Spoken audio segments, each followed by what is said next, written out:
Hello, folks. If you're just coming in, we're just letting everybody in from the waiting room right now. So we'll give it a few minutes to get everybody in.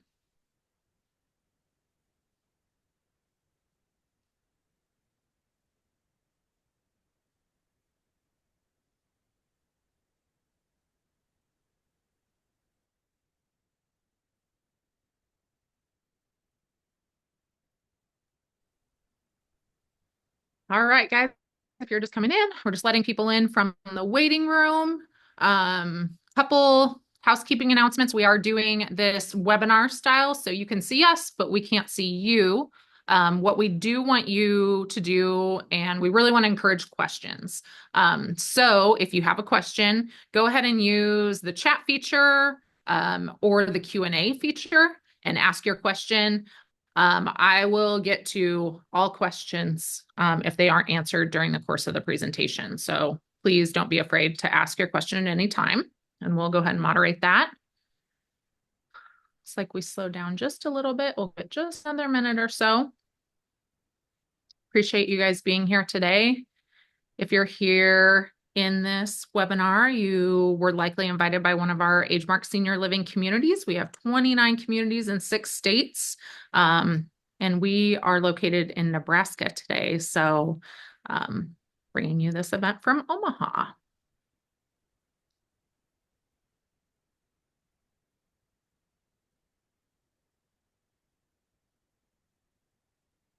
All right.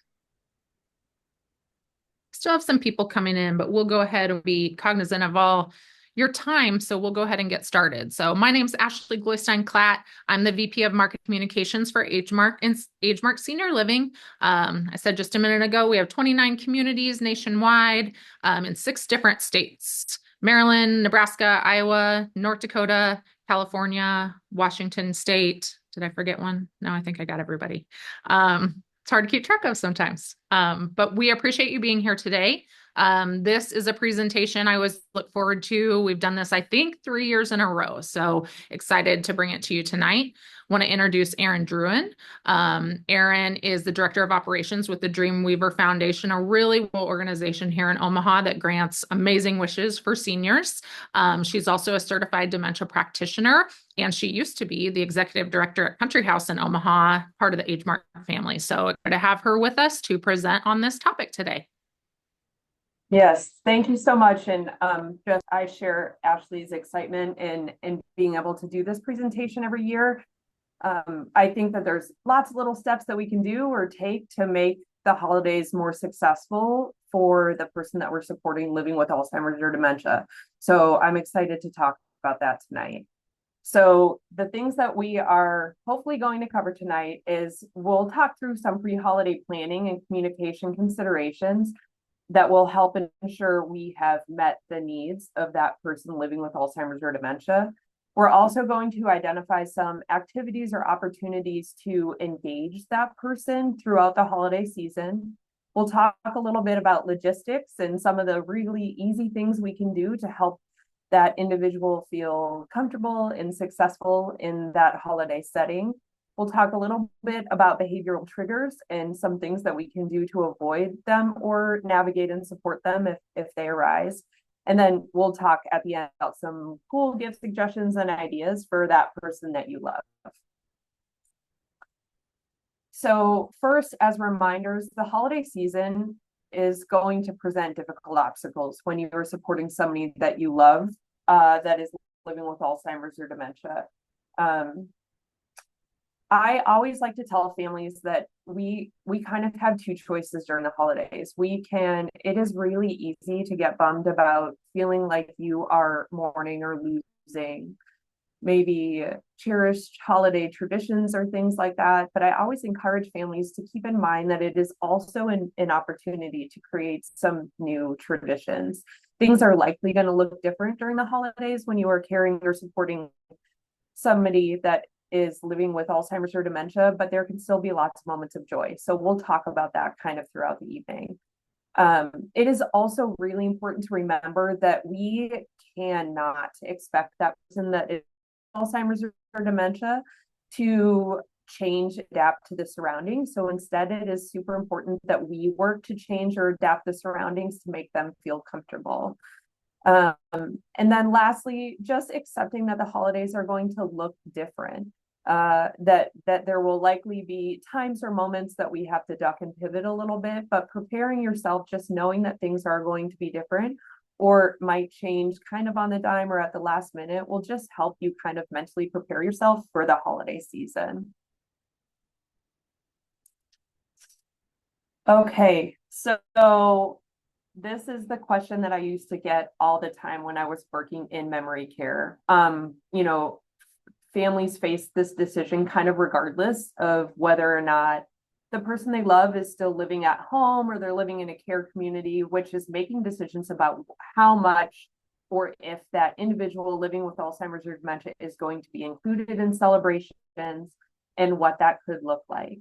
So when I would get this question and I was working in care, we would talk about all of the different things to consider. So, meal and sleep times. Can we accommodate leaving a care community or leaving their home or their routine without too much disruption to sleep patterns or times of rest?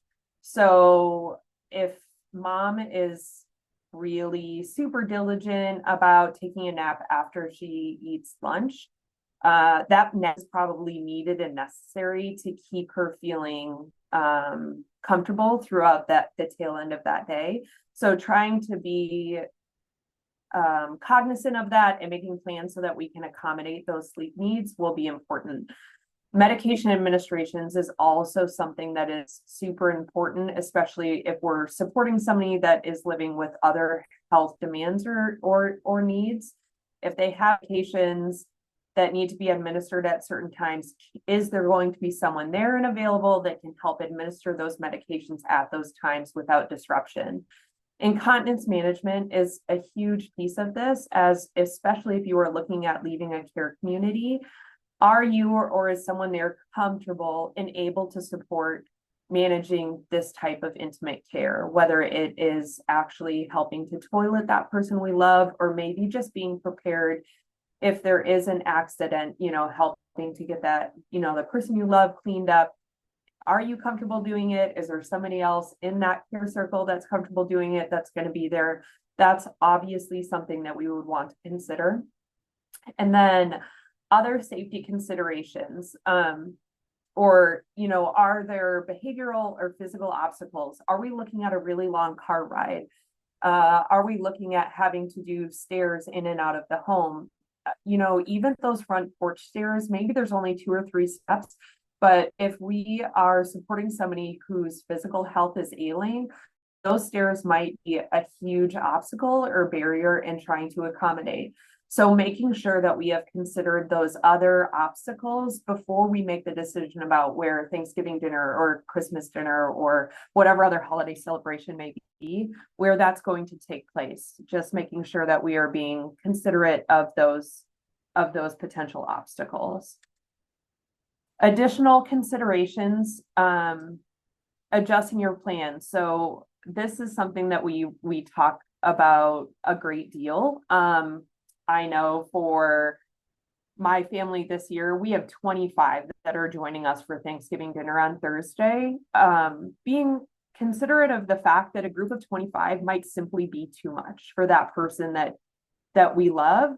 Could we do, for me, that 25 is both my side of the family and my husband's. Could we do 2 smaller separate dinners where mom could attend dinner with my side of the family, but could forego my husband's side of the family that she might not know and makes that crowd size too large?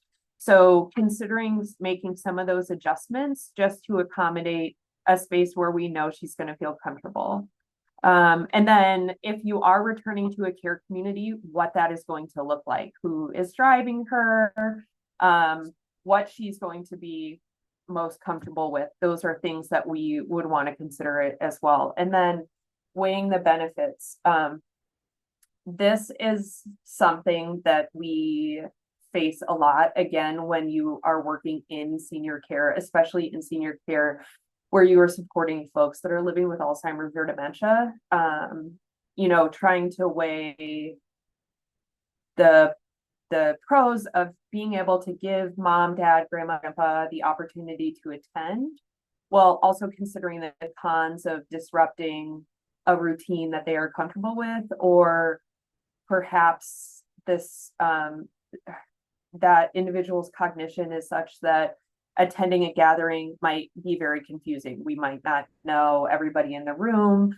It might be really overwhelming. So weighing all of those things, do the benefits of giving mom the opportunity to attend outweigh the cons of disrupting a routine or an environment or a space that she is really comfortable in? So if we do make the decision to to include mom in all of the festivities, that's wonderful. If we make the decision that it is not in her best interest to be included in everything, that we know it's going to be really confusing, really disruptive, that we feel comfortable that there are ways that we can share that holiday season with her very positively, whatever decision you make, I just encourage people always to be comfortable with the decision they made, not to second guess themselves, to truly believe that they are making that decision because it is absolutely what is best for the person they love. And then to make lists and timelines, consider the existing schedule of that person you love. Again, if you are supporting somebody that is living in a care community, understanding what their schedule is like currently, maybe mom does take a nap after lunch that you are just unaware of. Talk to that care team that is with mom every day so that you can understand what her schedule looks like now, so that we can try and build our timeline to accommodate her schedule. And then spend some time showing that individual that you are supporting, maybe pictures of the other family and friends that might be there, so that we can start building at least a little bit of familiarity in what that expectation could be or might look like. And then I will encourage you just to keep in mind that there are probably going to be setbacks, and that it will be helpful to you and to the others in that individual's care circle if we just remain flexible. And then I also tell family members not to take on too much and to take help from others if they are offering it. So if you are the one that is coordinating mom, dad, grandma, grandpa attending a holiday meal or a holiday celebration, and you have a friend or family member that has offered to take something off your plate that you would usually do, please let them do it. It is not a time for being super proud. And if somebody wants to take those other things off so that you can work to make the day really special for that person you love, then that's okay. So take as much help as those people in your care circle are willing to offer. When we are communicating the plans with the person that is living with Alzheimer's or dementia, first, it is a good idea to discuss holiday traditions and ask what is important to him or her when considering the celebration. The reason that I say this is important is sometimes I think over time or over the years, we kind of grow to assume that a component of a holiday celebration or tradition might be important to mom, dad, grandma, grandpa, but come to find out that they maybe looked at it as a chore for all of those years and they don't hold it with great value. Sometimes the person that we are supporting might be too far along in their disease progression to have that conversation, but if they are able or capable, then I would encourage you to ask those questions early on so that you know and you understand that you can work to preserve those things that they hold important. But maybe there are other things that you're thinking might be important, but are a whole heck of a lot of work that you could find out are not that important to mom. And those are things that we could forego, for the time being. It is also important that we are time sensitive when we are communicating this. So when I worked in the care community, when I worked at Country House, we had lots of instances where family members would come in and they would be super excited about how they were going to take mom, dad, or whoever to maybe home for the weekend, but it wasn't for another 3 weeks. Sometimes when we share that information too early, that person we love gets really super fixated on the excitement of being able to participate in the thing that is so very exciting. And we get to a point where we perseverate on it. So if I tell mom 3 weeks in advance that she's coming home for the weekend, it's very likely that she is going to pack her bags continuously for those 3 weeks. So when we say be time sensitive, it is still okay to give her enough time to prepare, give dad enough time, grandma, grandpa, whoever it is. But if we let that individual know weeks in advance, we will likely create anxiety that could have been avoided. So that's what we mean when we say that it's important to be time sensitive. It's also important to offer reassurance that those heirloom and important traditions will be maintained. So maybe, especially when we're dealing with a matriarch of a family, the holidays come with a lot of tradition in the form of recipes and things like that. And mom or grandma will be super worried about making sure that those things are continued. It would be important to then review those recipes with her and reassure her that either that she'll be included when those recipes are prepared, or that you will absolutely honor that tradition and continue them. And then to identify really small but meaningful opportunities for your loved one to contribute to the preparation. So again, if you are baking early, and mom would have or grandma would have been really participatory in that years ago, maybe bring her to the house for an hour before, and bake cookies or make the pies. If you want to work on some of those things at the care community, I know at Country House, we allowed families to come in and use some of the smaller secondary kitchen spaces. So ask those questions at the care community. More than likely, they would be very happy to let you use some of that space beforehand to prepare those meals with that person you love. So ask those questions. Also things like wrapping presents and those types of pre-holiday celebration traditions that are so very kind of ingrained in what the holiday means, include mom or dad or grandma and grandpa in those tasks, so that they feel still that those traditions, and those things that again are so synonymous with the holiday are continued and carried on.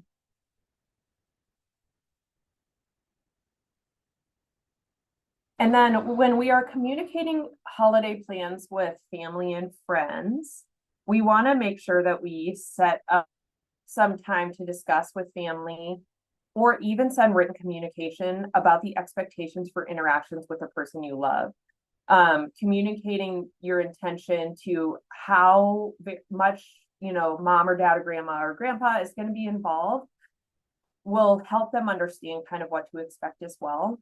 And then I always encourage that person that is kind of serving as the primary caregiver to give examples of how the disease might have or does impact the interactions with that person they love.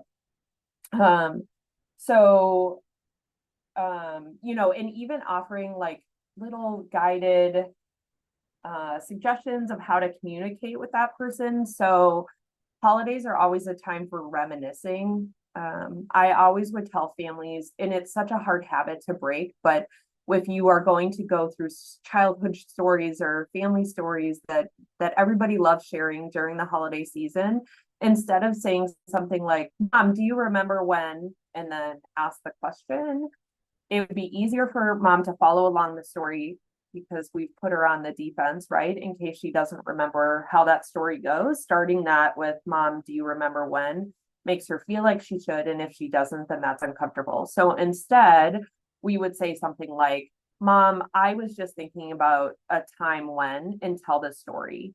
And if mom remembers it, that's fantastic. She can add pieces in, but if she doesn't, she still gets to enjoy the story without feeling called out or put on the spot because you've asked her if she remembers that story or not. I also, this is a big one for me. I also encourage families to make introductions as people arrive for that holiday celebration. So when I worked at Country House and I would walk into a room, no matter how many times I walked in that room or how confident I felt that that person knew who I was, I would walk in and I would say, "Hey, Betty, it's Erinn. I am here to walk down with you to dinner. How does that sound?" Because 9 times out of 10, Betty's going to say, "I know who you are, you dingbat, but I'm happy to walk with you." But that one time that Betty doesn't know that it's Erinn or why I'm there, I have saved her from trying to scramble to understand why I'm in her room, why I've just walked through that door. So, and the same goes for family. If I walk in and I say, "Hey, mom, it's your daughter, Erinn. I was coming to have lunch with you." She's going to say, "I know you're my daughter, Erinn." And that's great. She gets that victory, that win of being able to say, like, "Yeah, of course I know who you are." But on that one instance where my mom is just a few seconds behind and struggling to figure out, maybe she knows I'm her daughter, but doesn't know which one, I have saved her. So communicating to family beforehand that we are going to make introductions quick, easy, fun, but it gives that person that we love that's living with Alzheimer's or dementia that opportunity to understand upfront who is standing in front of them instead of them trying to scramble in their brains to make those connections. So introductions, super important, even for the folks that we feel 99.9% sure mom, dad, grandma, grandpa is going to know.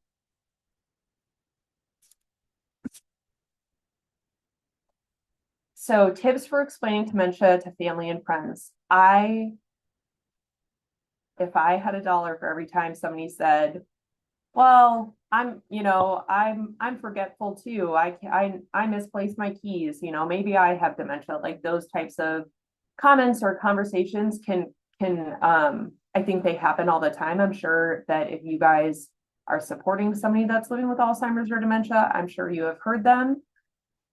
I am very consistent in my language about what Alzheimer's and dementia is because I think that it helps. The consistency can help remind folks in care circles that dementia is more than just forgetfulness.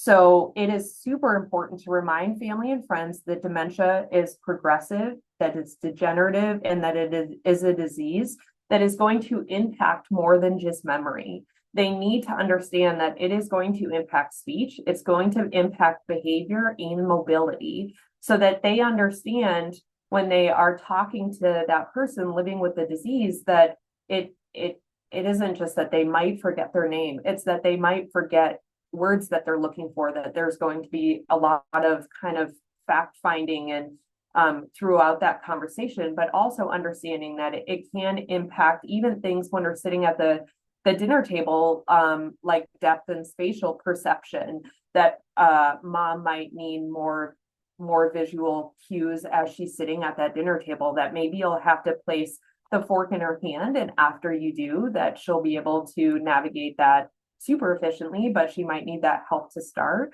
Helping them understand that it's going to impact or can impact all of those things is going to be important. Again, reminding people that dementia is not a normal part of aging, that it is preventing the brain cells from communicating, and that it is going to impact that brain functionality.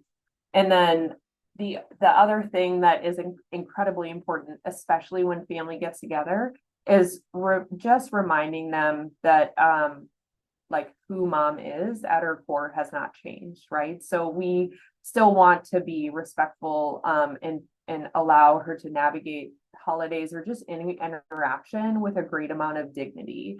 So, being prepared to stop conversations if they are about mom or dad or grandma, grandpa when they're present. It doesn't matter what stage of Alzheimer's or dementia that individual is at. they understand what is going on, and we shouldn't be having conversations about them in front of them. So setting those expectations for friends and family early so that they know and can come prepared for that holiday celebration. It is important to keep in mind that even in the early stages of disease progression, that the person you love might have difficulty communicating, maybe finding words, or that it's going to take longer for them to speak or respond. Knowing and understanding how your loved one prefers to be supported in conversations is really, really helpful for how you navigate conversations, but also if you are the primary caregiver, others are going to look to you to see how you are communicating with that individual. So again, when I was at Country House, I had a resident that lived with us who I absolutely adored. And when she came to us earlier in her disease progression, she had a lot of difficulty finding the words, and I could see that they were in there on the tip of her tongue, and she would just have a heck of a time getting them out. So I said to her just very frankly, Ellen, I can tell that you are having a hard time finding words. When that happens, would you like me, if I know what you are trying to say, would you like me to help fill in the gaps, or would you just like me to wait? And she looked at me and was like, no, if you know what I'm trying to say, then help me, fill in the words, fill in the gaps, fill in the blanks. So that helped me all throughout my relationship with Ellen, because I knew that even as her disease progressed, that is how she wanted me to continue to communicate with her, that very direct support of saying, kind of jumping in when I knew what she was looking for or trying to communicate. And that carried throughout the entirety of our relationship. So even as her communication continued to decline, she was most comfortable when I could step in and help.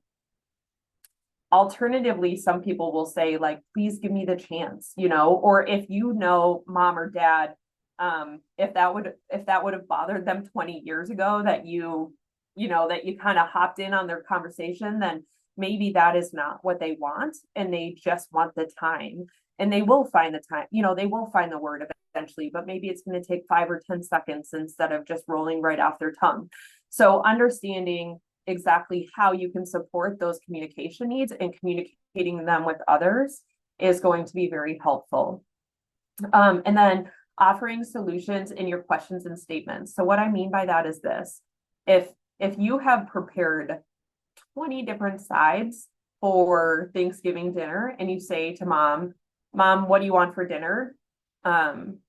I can almost guarantee you that the answer will be some variation of nothing, or I'm not hungry, or whatever you're having, because that whole spread of food is really overwhelming.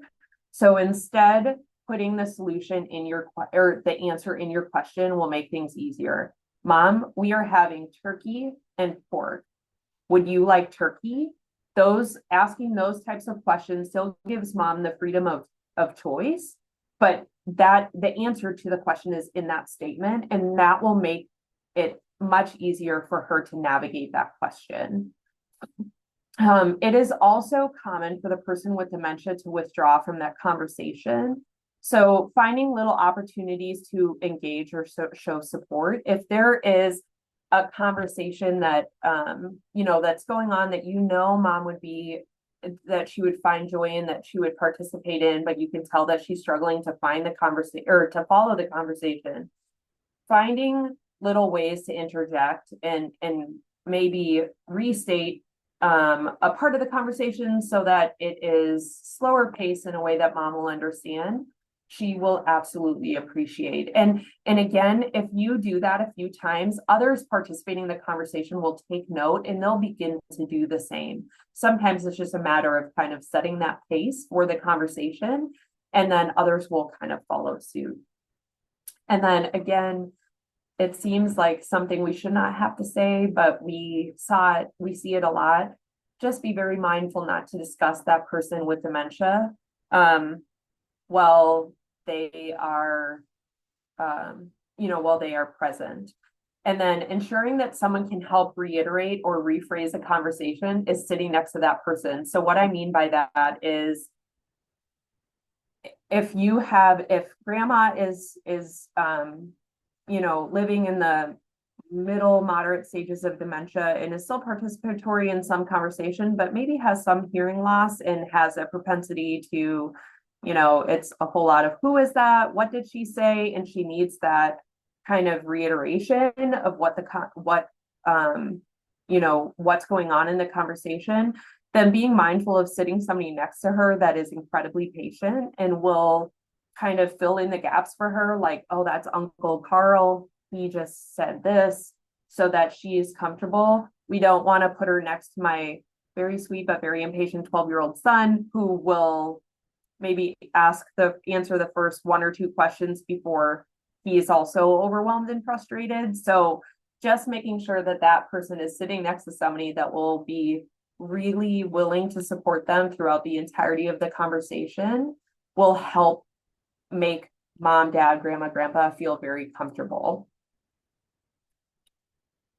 So when we are looking at preparing your gathering space, so again, being first considerate of those seating arrangements, we want to make sure that mom, dad, grandma, grandpa is sitting next to somebody, one that we feel reasonably certain they will know and that they are comfortable with. Going back to my reference earlier of my own Thanksgiving dinner, it's both sides of our family. If I'm supporting dad that's living with a cognitive deficit, I'm not going to sit him next to my brother-in-law who he's never met before. That would be really confusing. So why we're having Thanksgiving dinner with somebody he's never met before. So making sure that we are sitting next to somebody that we're comfortable with. If your loved one uses a walker or cane, ensuring that there's adequate space for him or her to navigate that gathering space before they actually come into the room. It would be difficult, frustrating, and perhaps embarrassing if we had to move furniture so that they could get to where they needed to be. So making sure those paths are clear and really easy to navigate will be helpful for that individual, that loved one. Making plans for alcohol consumption and access to alcoholic beverages. So we should be asking a doctor, a nurse, a medical provider if that individual is on medications that have a negative interaction with alcohol. And if they do, and we do a family toast, a cheers, then making sure that mom or dad has something in that glass that still allows them to be participatory, but won't cause a negative interaction with their medications. Especially as disease progresses and depth and spatial perception is impacted, sometimes even one drink can cause a fall that would have been prevented if we just made sure that, maybe they had sparkling wine or something else instead of that alcoholic beverage. And then preparing a secondary or alternative space to be used in case the situation becomes overwhelming. So if we, if we have every hope and fingers crossed that mom, dad, grandma, grandpa is going to be able to participate throughout the evening, and we have, everybody gathered in the kitchen because that's where all the cooking is happening and there's snacks and all the fun stuff. And then the living room is full of, if your house is anything like my house, is full of all of the men drinking beer and watching football and doing all the things, but it's loud and overwhelming. We want to make sure that we have some little secondary space set up that maybe we can take grandma or grandpa to, that would still be comfortable, close enough that we can help and access, but kind of away from the hustle and bustle in case things get too overwhelming. Table placement is another really important factor when we are preparing our space. So the picture on the slide is kind of what a lot of big family gathering tables look like. It's that super long table and everybody sat there, and grandma is 10 seats away from maybe somebody else that talks throughout the a lot of the dinner, which, might be me at my family dinner, but so putting her 10 seats away from the person that is speaking is probably going to be confusing and or frustrating, especially if there is some hearing loss and she can't hear everything. So I, a lot of times, encourage families to consider some smaller rounds so that maybe grandma sits at a table with 4 to 6 people that she's really comfortable with, and the tables are all in close enough proximity that it can still be a family gathering and it's enjoyable, but we're not really overwhelmed by that table that's 20 people long and we can't hear everything that's going on or understand everything that's going on. So that can be very helpful. And then avoid using confusing or hazardous items. What I mean by that is like fake fruits and vegetables as decoration. We for a little while had them at Country House as a decoration in the one of our side dining rooms, and realized very quickly we had to get rid of them because they're beautiful and they look very real. So more often than not, we would find like little teeth marks in them because they look real enough to eat. So we try and eat them. So removing items like that so that we can, one, avoid a potentially dangerous situation if something like that is ingested, but also avoid a potentially embarrassing situation for mom, dad, grandma, or grandpa in case, we make that mistake that we think something is edible and it isn't. So avoiding those things, putting that stuff away, those types of decorations, again, will just help make the night successful for everyone. And again, some preparation consideration. So clothing for that person you love. If you are going to pick out, if your holiday celebration is one that everybody gets super dressed up for, please consider picking out an outfit that is going to make them feel like they are included. We don't want mom, dad, grandma, or grandpa having to wear sweatshirt and sweatpants through that dinner if it's going to make them uncomfortable. If that is what they are comfortable in and that's what they want to wear, that's totally okay too. But just making sure that we understand what that outfit needs to be beforehand so that we can have it on and ready, and we don't have to, realize when we get to the celebration that we're wearing something that we're not comfortable in. And also making sure that, if the individual that we love or supporting is in a wheelchair, making sure that those clothes are wheelchair comfortable. The buttons down the front are always really helpful, especially if that individual is being supported by somebody that is not a med aid and is not changing that person in a wheelchair all the time or helping them. Making those clothes comfortable and accessible if we do need to intervene and help a clothing change, then that would be very positive. And then if the person you are supporting is incontinent of bowel or bladder, making sure that we have a change of clothes if there is an accident, and that we have all of the personal care items that are needed to support them throughout the entirety of the celebration. Please err on the side of caution and bring more than what you need, because we would hate to be in a situation where there is an emergency and we don't have what is needed or necessary to keep that person clean, comfortable, dry, all of those things. So making sure we have as much as we need to support more than the time that they're going to be with us at the celebration. And then if that person that you love requires cues for using the restroom, if they're living in a care community and on some type of toileting schedule, which means that we are prompting them proactively to use the restroom so that we don't have an accident. Make sure that there are a billion things going on during that holiday celebration. If you are cooking, if you have kiddos running around, so making sure that we have reminders set on a phone, a watch, something that is going to prompt us to let discreetly let mom, dad, grandma, grandpa know that we're going to go and use the restroom. Because it would be such a huge bummer if we inadvertently forgot to offer that prompt and there was an accident. And then discussing what the roles and responsibilities are for friends and family attending.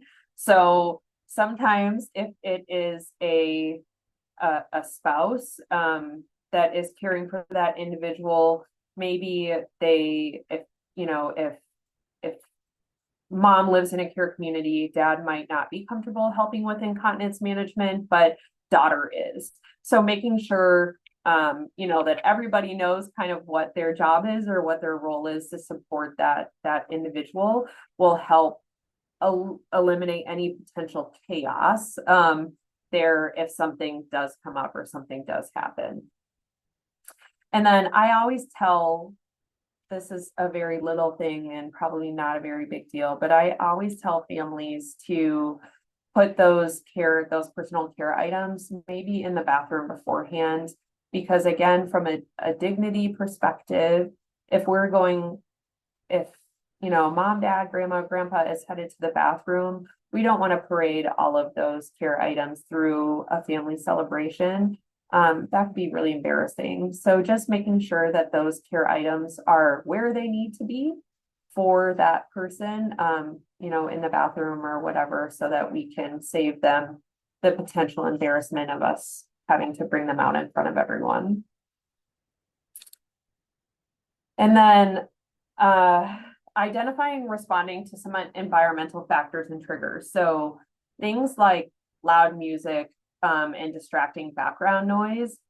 Please keep in mind that background noise a lot of times is amplified for somebody that's living with Alzheimer's or dementia.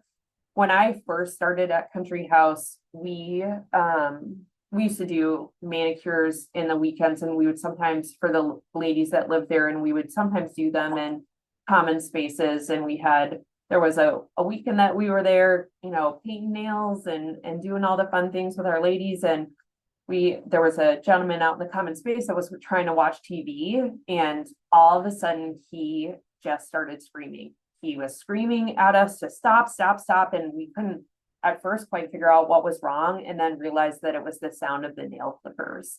So that little noise for him was so much louder than it needed to be. So just being considerate of the fact that those little background noises, whatever, not that anybody's clipping nails on Thanksgiving, but those little background noises are a heck of a lot louder for the person living with Alzheimer's or dementia. And then lighting is a huge thing. So, maybe if you eat that dinner and it's a little dim and it's candlelit or things like that, candlelight is probably not the best option for somebody living with Alzheimer's or dementia. The flickering candles cause shadows that can be difficult to understand, but also it's usually too dark. So making sure that the room is bright enough for that person to safely navigate, not just as they're walking, but being able to see what's on their plate and understand what they're eating, what they're drinking, things like that will be very important. Time of day is also important. So I'm sure if you are supporting somebody with Alzheimer's or dementia, that there is those sundown syndrome hours that can make caring for somebody with Alzheimer's or dementia really difficult in those late evening hours. If we can do, maybe a lunch celebration or things like that instead of later in the day, we might have a better chance of it being successful. If you are doing the evening hours, I always tell people, if they're bringing that loved one home, to close the blinds in those evening hours as the sun goes down and it's darker outside and the lights are on inside. I'm sure you guys have all seen it, but a lot of times there are reflections in the window. And we have had lots of folks who those reflections are really confusing for. Either it looks like somebody is outside looking in, especially if we are supporting somebody that has some generalized paranoia. So making sure that those curtains are drawn will prevent the possibility of the reflections in those windows being confusing. And then whether you understand if there is some sort of behavioral component, whether you understand what the trigger is or not, whether you can easily identify what has just upset mom, dad, grandma, or grandpa. First, they might not be able to tell you. They might not be able to say, hey, that noise is really, it's too loud in here for me. Or, maybe the smells are overwhelming, or the whole situation, whatever the trigger or that factor is, maybe they can communicate it, maybe they can't. Sometimes there is not going to be any rational explanation as to why that individual becomes so upset. So this is where it is important to just support the emotional parts of whatever is happening instead of the rational parts. And this part of dementia care is so counterintuitive to what we have done our entire lives. I mentioned earlier that I have a 12-year-old son, I have a 10-year-old daughter. I feel like once a day there is some conversation, whether it's something that happened at school that is super emotional, end of world type of happening. And I always have to say to them, like, okay, just for 1 second, leave the emotion out of it. Just tell me logically what happened, like tell me rationally what happened. And that's kind of how we are trained to conduct ourselves in our lives, whether it is at work, at home, at school.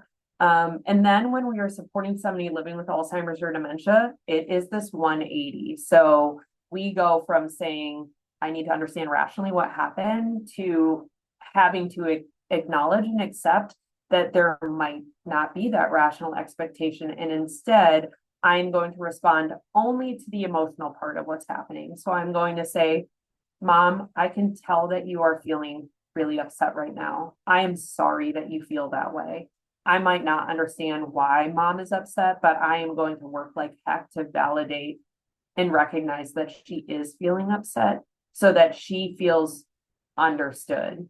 I don't have to understand why she is upset. I just have to be there because she is.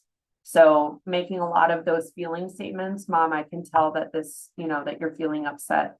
I'm really sorry you're feeling that way. And then finding ways to positively redirect, whether it is, stepping aside for a little bit and listening to music, or giving her some sort of very easy task-oriented type of activity, folding the napkins, or, helping to dry dishes, things like that, giving her something that is positive that we can redirect what would have been negative energy. But again, just responding to the emotional parts of whatever is happening becomes incredibly important. So when we are looking at ideas to help engage your loved one, I would encourage you to let them help prepare food whenever possible, even if it is just, washing the berries for the blueberry pie, or it is kind of going through the recipe. Maybe mom isn't comfortable pouring the measuring, like pouring the ingredients into a measuring cup anymore, but she can tell you how much it's supposed to be. Allow her to participate as much as she's able. Wrapping presents, we talked about this. If mom, dad, grandma, grandpa can still wrap presents, I don't know why you wouldn't let them. It's like the thing during the holidays that I enjoy the least. So if they can help with that, that's wonderful. It is a really positive way for them to interact, not just with you, but also with that holiday season. Finding time to help him or her prepare written cards. So writing those holiday cards was a pretty thoroughly ingrained tradition for the generation, this aging generation. Putting some time aside to either help them actually pen the cards or just helping guide what that card writing process looks like is really a powerful thing that you can do during the holidays. Having him or her help with seating charts.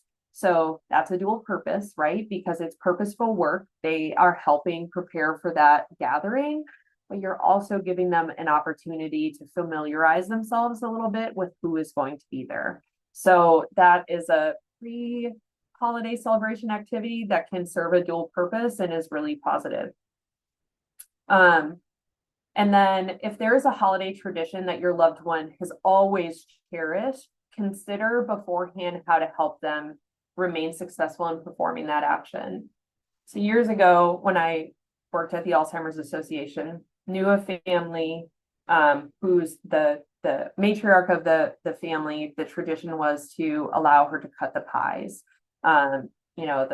Those pumpkin pies, pecan pies, whatever they were having. And as her disease progressed, that activity became harder and harder for her. And the last Thanksgiving that she was able to cut the pies, she sat in front of that pie and she knew what she needed to do. She knew she needed to cut the pie, but couldn't remember how to do it. And instead of cutting that little triangular piece, cut a triangle piece right out of the middle of the pie.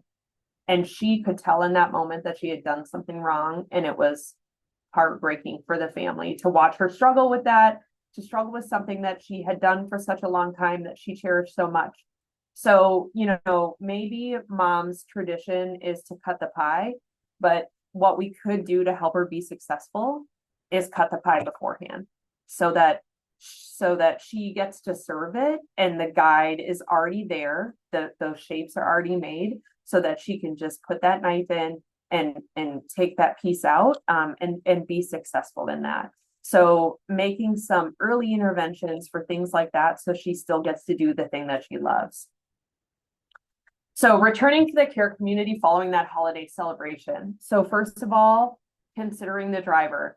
You might not be the best person to bring him or her back, especially if she is going to want to stay with you. So identify whoever that driver is going to be early. And then I tell families, if you're doing dessert after, maybe save mom, dad, grandma, grandpa's pie. And plan on having it back at the care community with them so that there is a very positive reason that we're going back. You can say like, mom, we're leaving now. We're going to go have dessert. You don't need to share with her all of the details of where we're going or where we're going to have that dessert. But we get to do that thing together when we get back. And then we've re-entered that care community for a super positive reason. And then consider sending them with a picture or a card reminding them that they got to attend. I think probably that happens quite often where we did attend a celebration and in the days after don't remember that we got to be there. So giving them a chance to recall that on their own instead of having to be reminded that they were able to join might be very helpful in the days following. And then just keeping in mind that returning early is absolutely okay. So if we have every good intention of allowing mom, dad, grandma, grandpa to stay with us through the remainder of the evening, we're in it for the long haul. And then after a few hours, mom is totally exhausted and wants to go home. That's okay. Allow her to go home, take lots of pictures and share them with her later, but don't force a situation that is likely going to cause upset and frustration.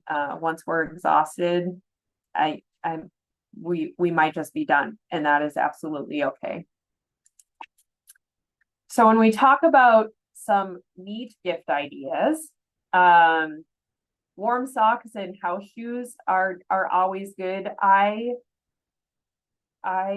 would discourage the really soft, slippery socks for obvious reasons. They are a huge fall risk.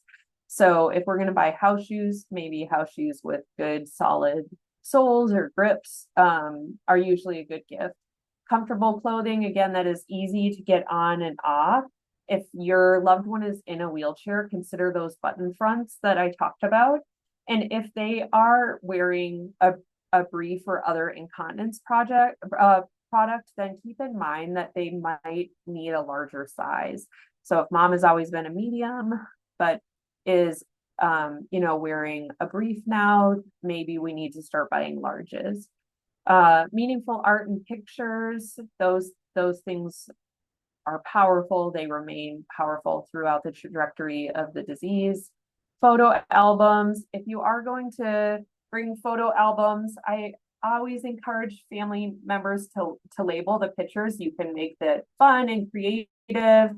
But on those, if mom is looking through those pictures and there is one in there that she doesn't quite recognize, remember, it could be overwhelming. It could be frustrating for her that she doesn't remember them.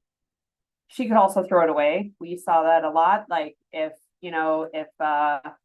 mom, dad, grandma, grandpa has that picture in their room and they wake up one morning and they just can't quite remember who it is, they might assume that the picture doesn't belong to them and they'll get rid of it. So if we keep them labeled, that makes understanding who those people are to that individual living with Alzheimer's and dementia a little bit easier to understand.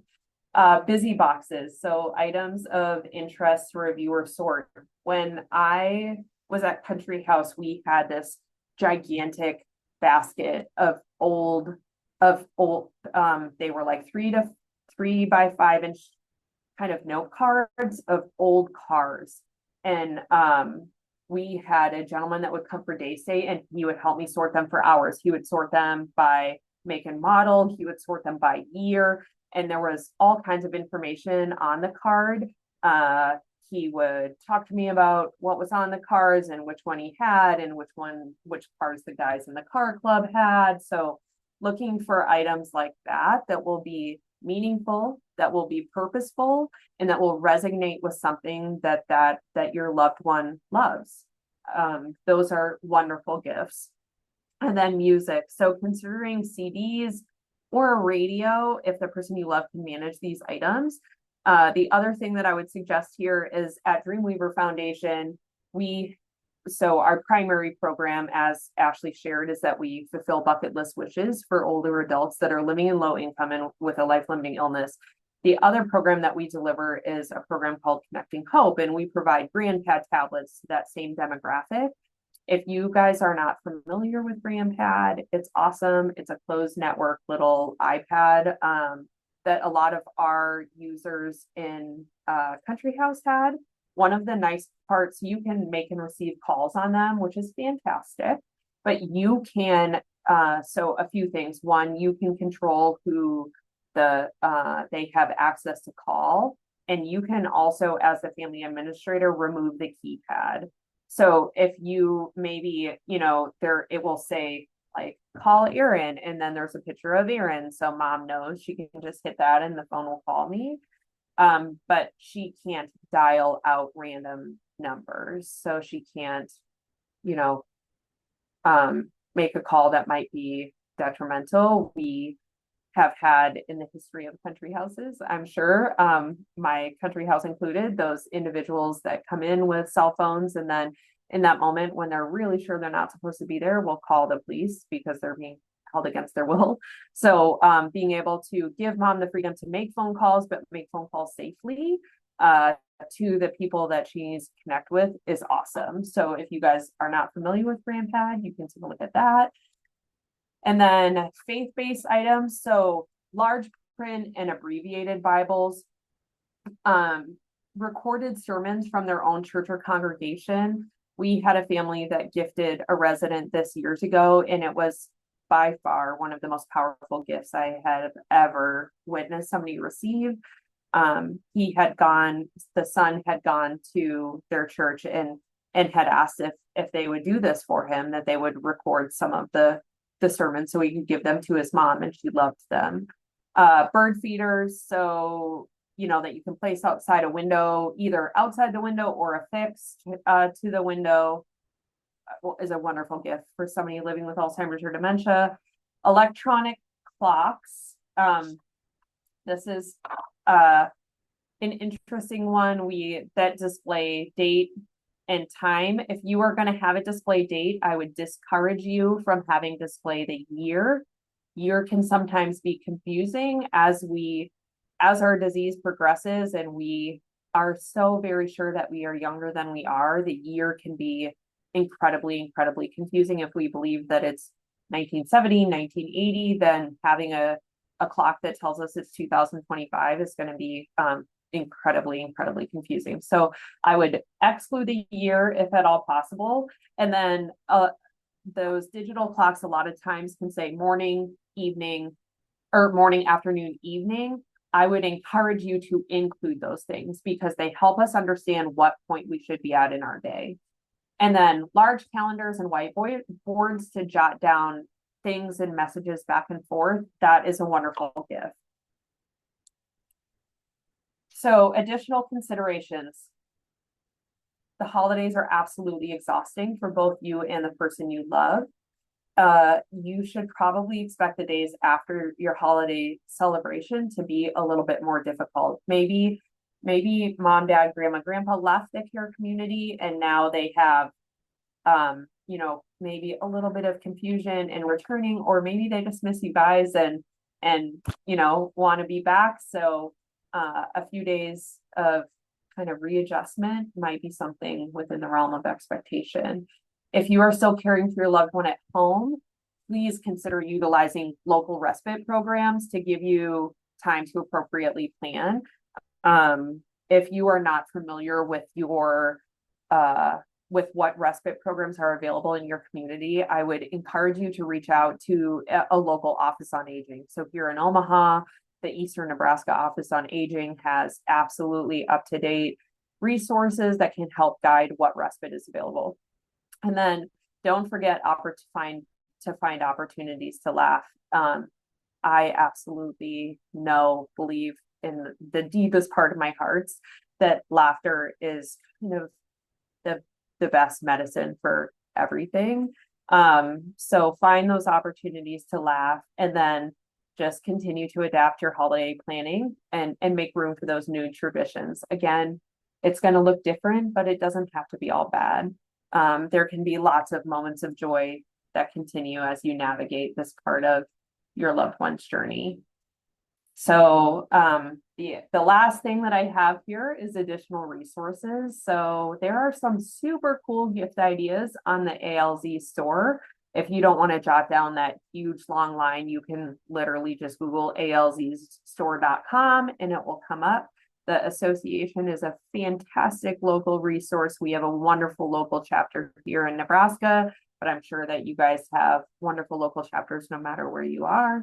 The National Institute on Aging, if you have not checked out their resources, they are absolutely fantastic.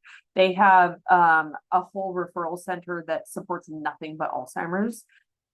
And then again, your local office on aging, I would encourage you to familiarize yourself with it if you haven't already. And then the best resource, if your loved one is living in a care community, especially an Agemark community, it might be biased, but is to contact your care community directly. They will help you, in guiding what your plans could be or should be for the holidays.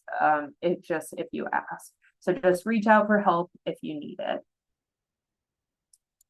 And that is what I have tonight. Hopefully you guys have some questions that I can help answer, but I do hope that whatever the holiday looks like for you and the people you love, that it brings you just an incredible amount of joy. Awesome. Thank you, Erinn. We do have some questions. So, yeah. And if anybody wants to add a question, please go for it and add it, and I will add that in as well. Okay, first one, this is from a person who is pretty new to their loved one being diagnosed, wants to know a little bit more about sundowning and what that is. Yeah, so sundown syndrome kind of refers to the period of time in the late afternoon hours where we might see an acceleration in some difficult behaviors, whether it is a propensity to wander or just a greater agitation. There is no definitive scientific reason as to why it happens for folks that are living with Alzheimer's or dementia, but I think that a large part of it, in all honesty, is our brains are working really super hard to just function all day long. And as that day gets longer and the day progresses, our brains are just really tired. And it, especially if we are living in the moderate stages of Alzheimer's or dementia, we might not recognize that we are just tired and that things would feel a heck of a lot better if we laid down and took a nap for an hour. So instead, they are going to manifest in those behaviors, those agitated behaviors. Again, whether it's, just verbal outbursts and that we are just more verbally angry, agitated. Maybe it is a propensity to wander. It is that we see, especially in our male population, like that they'll rifle and go through things and move things, and we're just kind of always up and moving and going. Those are pretty typical behaviors that we see in those afternoon hours with sundown syndrome. The things that we can do to help support or combat them is one, making sure that we are getting adequate sleep.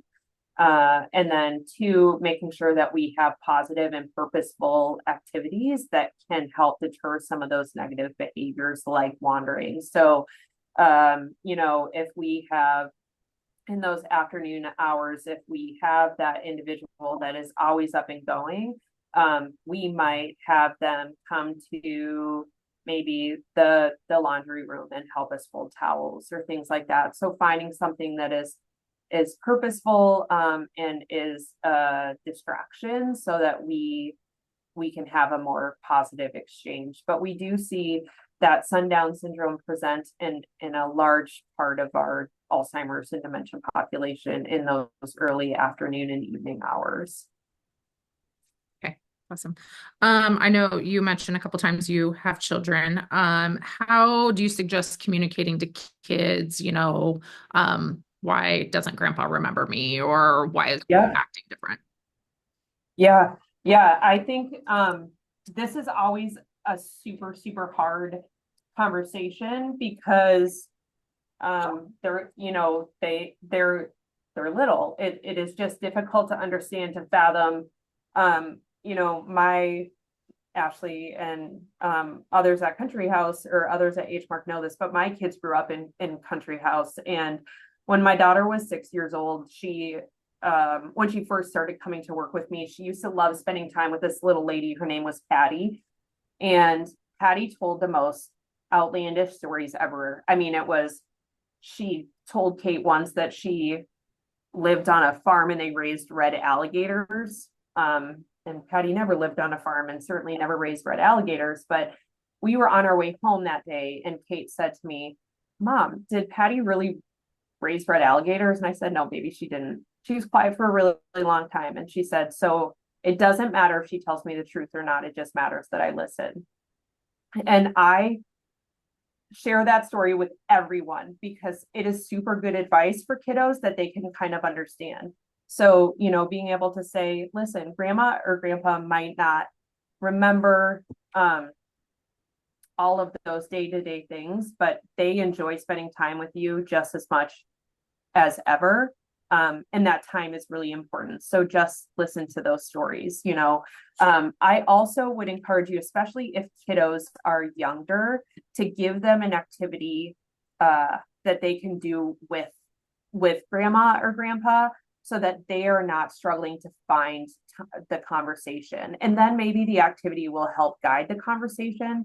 But if there is like a craft activity or things like that you can give them, a lot of times that exchange isn't quite so awkward. If grandma or grandpa is still, they can still play basic card games like Go Fish or War or things like that, giving them that kind of intervention so that they can have a conversation, but they are not struggling to, kind of pull out exactly, having to continue to hold and keep up that conversation. So those activities are incredibly, incredibly important. But I think more than anything, you just continue to reassure them that, and using some of that same language as much as you see fit, given the age of your kiddo, but being able to say like, listen, grandma or grandpa has a sickness, a disease that kind of has changed their brain a little bit, but it hasn't changed their heart. And they love you just as much as they always have. Those messages continue to be incredibly, incredibly important. So making that conversation super positive so that they know that grandma and grandpa loves them just as much as they always have. Just those messages, that language continues to be very, very important. Mm-hmm. That's wonderful. should you correct your loved one with dementia if they call you a different name, for example, or you just roll with it? Yeah, that is a super good question. And we get that question all the time. And this is what I would always say. So we used to actually, my same little sweet Patty, as her disease progressed, her husband would come and visit her. And he, in her mind, she could not possibly be married to a man that was as old as her husband was, right? Like in her mind, he was like still 60 and he was in his 80s, and there's just no possible way. So she thought he was her dad. So every time he came in, she would be like, hey dad, and he would, his propensity at first was to correct her. And I would always tell him, like, Carl, you can't, you have to love the fact that no matter how far she gets in this disease, she knows you're her person. Like, she obviously loved her dad so incredibly much. So thinking that you're her dad is okay. Like, that means that she knows that you are still her people. So I would not encourage you to correct them. Just know that if she's calling you your sister's name, my mom did that throughout our entire childhood and probably will do it at Thanksgiving this week. And she knows that we're her kids and that she loves us and we love her, and that's okay. Some of that can be avoided if we do the introductions like we talked about. So when I walk in the room, if I say, hey mom, it's your daughter Erinn, I'm so excited that we're going to spend Thanksgiving together, then I've told her who I am. So some of that we can head off at the pass, but if we continue to get names mixed up, especially in the chaos of a holiday celebration, then I would tell you just to roll with it. Good advice. Okay, one last question. So this will set you up for a conclusion here. This person said they haven't heard about the Dreamweaver Foundation. Do you do presentations about the program, or do you have contact information if we have more questions for you? Yep, absolutely. So we do absolutely do presentations for the program, and so we deliver dreams within a 50-mile radius of Omaha. So the organization is small, it's just 5 of us. We will have delivered 115 dreams this year. We have 550 grandpet subscriptions, and most recently we just merged with Merrymakers. So that is a program that we deliver now as well. Merrymakers provides live and professional entertainment to care communities all throughout Nebraska and Western Iowa. So we have all kinds of neat stuff that our very little team of 5 does. So absolutely, if you would like to reach out or find out more, you can email info@dreamweaver.org, or you can visit our website, which is www.dreamweaver.org. And we would love to be able to tell you a little bit more about the program, or our programs rather, share some of our stories. We just did a super cool dream for a nun here in Omaha that wanted to have a Husker tailgate party with some of her friends, and we rented a party bus and picked up 21 other nuns throughout Omaha, and catered a Husker dinner for her and some of her sisters. So we get to do super cool work here. It's always no 2 days are ever the same, which actually was the same in memory care as well. But very rewarding work that we would be absolutely happy to share more information about if you have interest. Awesome. That sounds like a really fun time. I wouldn't have minded being on that party bus. I bet that was cool. Yes. Yep. It was neat. We do a lot of Husker dreams, but we do a lot of family reunification stuff as well. I think it's a generation for the most part that does not want a lot. If it was my kids' generation, they'd be like, I want this and I want this and I want this. But we are all supporting a generation of folks that really just wants to be together with friends and family. And so it is super rewarding work. Wow.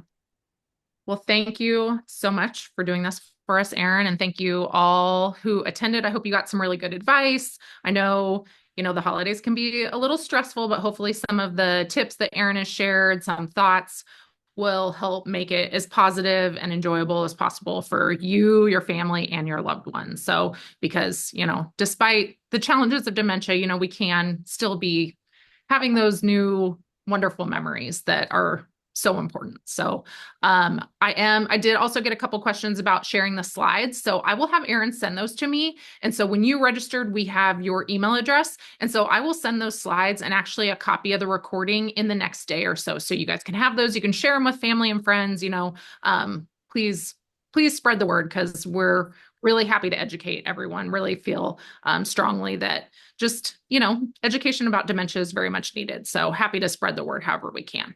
So thank you all again for attending. Thank you, Erinn, and everyone have a wonderful holiday and a great night.